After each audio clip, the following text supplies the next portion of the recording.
Olá, seja bem-vindo ao nosso quinto dia, primeira aula. Vamos logo para a gente não perder tempo, né? Pretendo aí minimizar o conteúdo, porque tem muito conteúdo. E aí a gente fica aqui tentando passar tudo e, e não perder, né? Não perder nada. A gente também não quer correr muito, mas também não quer atrasar muito. Então, hoje a gente vai falar sobre alimentação. Continuando, né? Mas agora a gente vai avançar um pouquinho, falando sobre alimentação. Na verdade, o alimento, a diferença entre alimento e produto alimentício.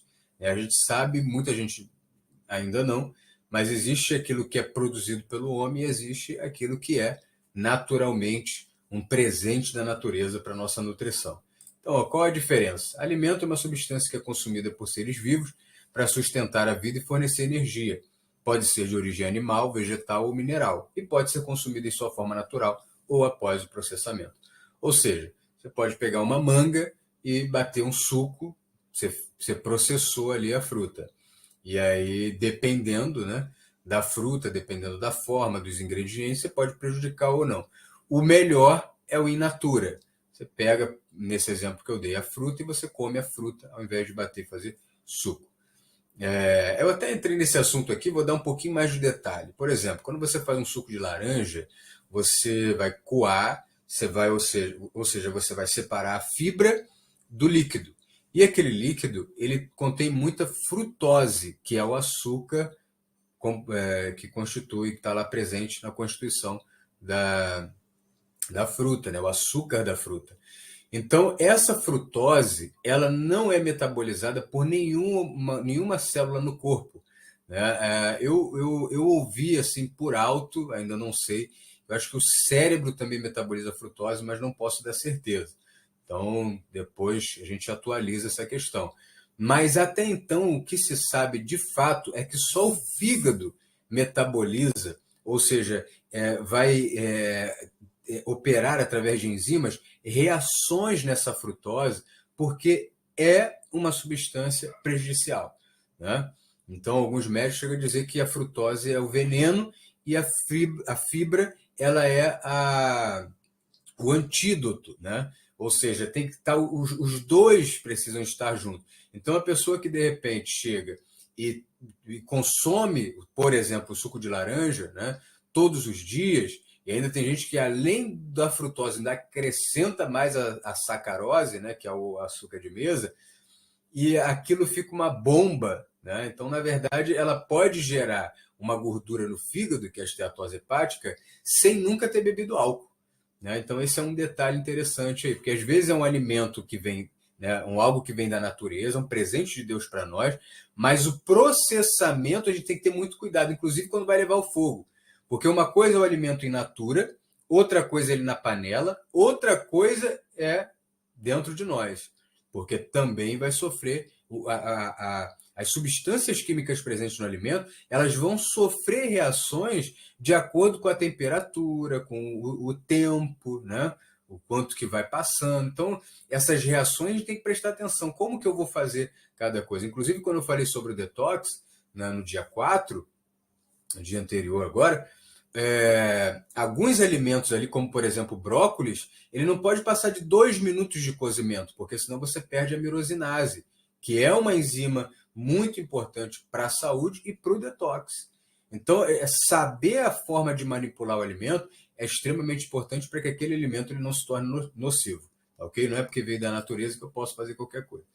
Então, qual a diferença? Produto alimentício, por outro lado, é um alimento que passou por processo industrial, geralmente para torná-lo mais conveniente para o consumo, aumentar sua vida útil ou melhorar o seu sabor. Exemplos de produtos alimentícios incluem biscoito, pão, refrigerante, suco de fruta, acabei de falar, industrializado, principalmente, né? Principalmente. Às vezes, entre outros, né? Às vezes, qual é a opção da pessoa que para de beber o refrigerante? Não bebo mais refrigerante. Agora é só suco da fruta, mas o suco da fruta é da caixinha. E ainda o natural tem o problema que eu acabei de falar, mas o suco da fruta da caixinha nem se fala, né? A gente vai falar sobre alguns aditivos aqui. Então, exemplo de alimento, a gente tem né? Às vezes, eu até tive que elaborar um e-book, né? Um pequeno livro, um livro digital, né? Para responder o seguinte questionamento das pessoas que eu atendo, né? Meus interagentes. Fábio, se comer pão não é bom, se beber café, principalmente com açúcar, também não é muito interessante todos os dias. O que eu vou comer de manhã? Aí eu elaborei um e-book chamado Comida de Verdade, né? Acredito que você já recebeu, se não recebeu, entre em contato com o nosso suporte. Então a gente tem aqui, ó, mamão, laranja, beterraba, berinjela, cacau, ovos, carnes, linhaça, quinoa, chia, cenoura, inhame, abóbora, etc. Tudo que é comida. Por que a gente tem o pão como o único alimento que a gente pode comer de manhã? Cultura. Simples assim. Cultura. Existem países onde, culturalmente, eles comem, se for o caso, o que é o que eu faço, a sobra do jantar. Hoje, por exemplo, né, estou gravando aqui, estou gravando 10h16 da manhã. Já tomei meu café. Qual foi meu café? Uma vitamina, né, reforçada, sem leite, sem açúcar, logicamente, e 3 pedacinhos de carne de peito, né, carne vermelha.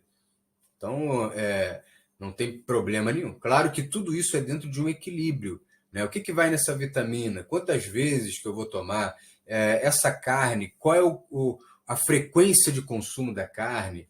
Inclusive na própria parte da manhã. Muitas vezes eu como... Hoje, se eu sentisse fome depois de comer isso, as carnes que eu comi, os pedaços de carne foi bem pequenininho, se eu sentisse fome, eu já ia ali comer uma batata doce com repolho, que a batata doce eu fiz agora de manhã para minha esposa. Agora, o repolho é sobra do jantar. Problema nenhum. O problema está quando a gente tem uma mente rígida num certo tipo de hábito ou comportamento. Aí a gente não tem como mudar. Fala, como é que eu vou mudar? Não, pão. E é também outras questões, que é a preguiça, né? Ou seja, a falta do entusiasmo, a falta do poder de ação. Não, eu vou lá e vou fazer o meu café. Vai demorar, de repente, uns 10 minutos, uns 20 minutos. Vou ter que acordar um pouco mais cedo, quem sabe, ou vou ter que dormir um pouco mais tarde, preparando o café. Quando fizer a janta, já prepara o café, já deixa pronto.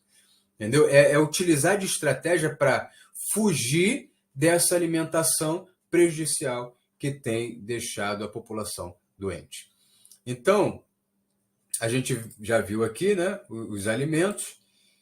São vários. Isso daqui não é nem 1% do que existe na natureza que a gente pode comer.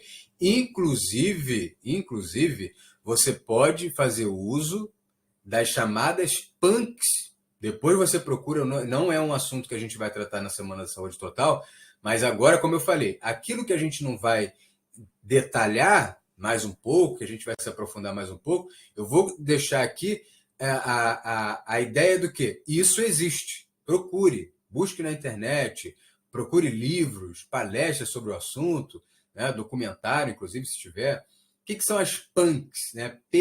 PANCS. Plantas alimentícias não convencionais. O que é uma PANC? É uma Ora pronobis, por exemplo, tem uma outra planta também, tem até por aqui onde eu moro.